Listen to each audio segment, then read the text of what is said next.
అందరికీ నమస్కారం. పెన్షనర్లందరికీ good news అండి. అత్యవసర సమయాల్లో ఇక నో టెన్షన్. ఎస్‌బీఐ అయితే ఒక బంపర్ ఆఫర్ అయితే వదిలింది. సో, ఆ వివరాలైతే తెలుసుకుందాం. వీడియో అయితే చివరి వరకు చూడడానికి ప్రయత్నం చేయండి. వీడియో నచ్చింది ఒక లైక్ చేయండి. ఇంకా సబ్స్క్రైబ్ అవ్వడానికి మన ఛానల్ వెంటనే సబ్స్క్రైబ్ చేసుకోండి. వివరాలు చూసుకున్నట్లయితే పెన్షన్‌లకి సూపర్ గుడ్ న్యూస్ అండి. ఇక పెన్షన్‌కు నో టెన్షన్ అండి. సో, పెన్షన్‌లకు అత్యవసర సమయాల్లో టెన్షన్ ఉండదు. ఎందుకంటే ఎస్‌బీఐ వారు స్టేట్ బ్యాంక్ ఆఫ్ ఇండియా పెన్షన్లకు ఒక ప్రత్యేకమైన పథకాన్ని తీసుకొనొచ్చింది. మీరు వయోవృద్ధులై ఉండి పెన్షన్ తీసుకుంటూ మీ లోన్ కావాల్సి వస్తే మీకు కూడా ఈ పథకానికైతే అర్హులేనండి. సో, పెన్షనర్ అయి ఉండాలి.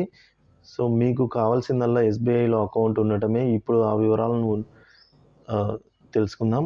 ఇప్పుడు ఆ వివరాల గురించి అయితే చూద్దామండి. పెన్షనర్ భరోసాను కల్పిస్తూ state bank of India SBI ఒక ప్రత్యేక పథకాన్ని తీసుకొనొచ్చింది. ఆ పథకం పేరు state bank of India pension loan scheme అండి. ఇదైతే గుర్తుపెట్టుకోండి. SBI pension loan scheme. ఈ పథకం కింద పెన్షన్ల కష్ట సమయాల్లో అంటే డబ్బులు అవసరమైనప్పుడల్లా బ్యాంకు నుంచి లోన్ తీసుకోవచ్చండి. సో, అయితే ఈ లోన్ అమౌంట్ ఏదైతే ఉంటుందో లోన్ తీసుకునే అమౌంట్ వారి యొక్క పెన్షన్ మీదనే ఆధారపడి ఉంటుందండి. అంటే ఎంత పెన్షన్ వస్తుంది, ఎంతవరకు లోన్ అనేది ఇవ్వచ్చు అనేది మీకు వచ్చే పెన్షన్ మీద అయితే డిపెండ్ అయి ఉంటుంది. సో, కాబట్టి ఈ లోన్ యొక్క ఫీచర్స్ మనం చూసుకున్నట్లయితే రుణ లబ్ధిదారులు, పెన్షనర్లు కావున ఈ లోన్‌కి సంబంధించిన ప్రాసెసింగ్ ఫీజు ఏదైతే ఉంటుందో అది తక్కువగా ఉంటుందండి. రాయితీ కల్పించి తక్కువతోనే ఉంటుంది పెన్షన్ అంటే. సో, లోన్ పొందే ప్రక్రియ కూడా వేగవంతంగానే ఉంటుంది. ఎక్కువ డాక్యుమెంట్లు సమర్పించాల్సిన అవసరం లేదు. అలాగే పెన్షన్ రుణాలపై విధించే వడ్డీ రేట్లు సాధారణ వడ్డీ రేట్ల కంటే తక్కువనే ఉంటాయి. సో, నార్మల్ కంటే తక్కువలో వడ్డీ రేట్ అయితే ఉంటుంది ఇంట్రెస్ట్. ఇక ఈ లోన్ ఎటువంటి హిడెన్ చార్జెస్ కూడా ఉండవు. ఇక రుణాన్ని తిరిగి చెల్లించడానికి ఎస్‌బీఐ ఆప్షన్ ఉంటుందండి. అదేంటంటే ఈఎంఐ ద్వారా కూడా మీరైతే చెల్లించుకోవచ్చు. లేదా అంతా ఒకేసారైనా చెల్లించొచ్చు. ఇక పెన్షన్ రుణం కోసం అంటే పెన్షన్ లోన్ కోసం షరతులు, కండిషన్స్ అయితే చూద్దాం. పెన్షనర్‌కి ఇచ్చే ఈ రుణం వ్యక్తిగత రుణం లాంటిదండి. అంటే పర్సనల్ లోన్ కిందకైతే జమ చేస్తారు. ఈ లోన్ పొందడానికి పెన్షన్ ఆర్డర్‌ని ఎస్‌బీఐలో ఇవ్వాల్సి అయితే ఉంటుంది. సో, ఎస్‌బీఐ ఆ బ్యాంకులో పెన్షన్ పడేలా అయితే చూసుకోవాలండి. పెన్షన్ వయసు 76 సంవత్సరాల కంటే తక్కువే ఉండాలి. సో, 76 సంవత్సరాల లోపే ఉండాలి మీకు ఈ లోన్ కావాలి. ఈ స్కీమ్‌కి ఎలిజిబిలిటీ కావాలి అంటే ఎలిజిబుల్ పర్సన్స్.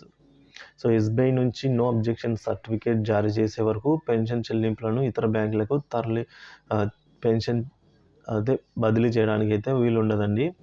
సో, పెన్షనర్ చేసే అభ్యర్థనను ట్రెజరీ వారు స్వీకరించవద్దని పెన్షనర్ రాతపూర్వకంగా కూడా రాసి ఇవ్వాల్సి అయితే ఉంటుంది. అంతే కదండీ. ఇప్పుడు ఎస్‌బీఐలో అకౌంట్ ఉంటుంది. సో, మీరు ఇప్పుడు ప్రెజెంట్ ఎస్‌బీఐలోనే మీ పెన్షన్ పడుతూ ఉంటే ఓకే. లేదు వేరే బ్యాంకు నుంచి ఎస్‌బీఐకి మార్చుకోవాల్సి అయితే ఉంటుంది. ఈ పథకం గనక వర్తించాలంటే.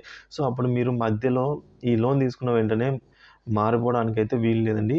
సో, మీరైతే రాతపూర్వకంగా ఈ లోన్ క్లియర్ అయ్యే వరకు ఎస్‌డిఓ గారి చేత మీరు ఎటువంటి మార్పులు చేయించకుండా బ్యాంక్ అకౌంట్‌కి సంబంధించి మీరే రాతపూర్వకంగా అయితే ఇవ్వాల్సి ఉంటుంది. ఎందుకంటే ఇది వాళ్ళకు ష్యూరిటీ లాంటిది. సో, వాళ్ళ బ్యాంకులోనే పెన్షన్ పడడం వల్ల వాళ్ళకి ష్యూరిటీ లాంటిదండి.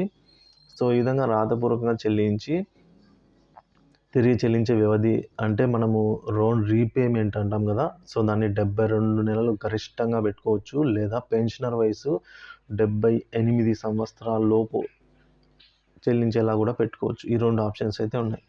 సో, మొదటిది 72 నెలలు గరిష్టంగా లేదా తక్కువైనా పెట్టుకోవచ్చు అంతకు. పెన్షనర్ వయసు రెండవది 75 సంవత్సరాలు ఆ లోపు కూడా పెట్టుకోవచ్చు. ఈ రెండిట్లో ఏది మీకు కంఫర్ట్ ఉంటే అది పెట్టుకోవచ్చండి. సో, స్కీమ్ యొక్క పేరొచ్చేసి ఎస్‌బీఐ పెన్షన్ లోన్ స్కీమ్ అండి. దీని గురించి అయితే మీరు ఒకసారి మీ స్టేట్ బ్యాంక్ ఆఫ్ ఇండియాకెళ్ళి మరిన్ని వివరాలైతే తెలుసుకొని కావాల్సిన డాక్యుమెంట్స్ సబ్మిట్ చేసి మీరు కావాలంటే యూజ్ చేసుకోవచ్చండి ఇది. సో, వడ్డీ రేట్లు తక్కువుంటాయి. ప్రాసెసింగ్ ఫీజ్ తక్కువుంటుంది. ప్రాసెసింగ్ అనేది వేగవంతంగానే ఉంటుంది. అలాగే ఎటువంటి హిడెన్ చార్జెస్ కూడా ఈ లోన్‌లో మీకైతే వర్తించవండి. సో, ఇది ఇవాళ టాపిక్. ఇన్ఫర్మేషన్ నచ్చినట్లయితే మన ఛానల్‌ని అయితే సబ్స్క్రైబ్ చేసుకోండి. Thank you for watching this video.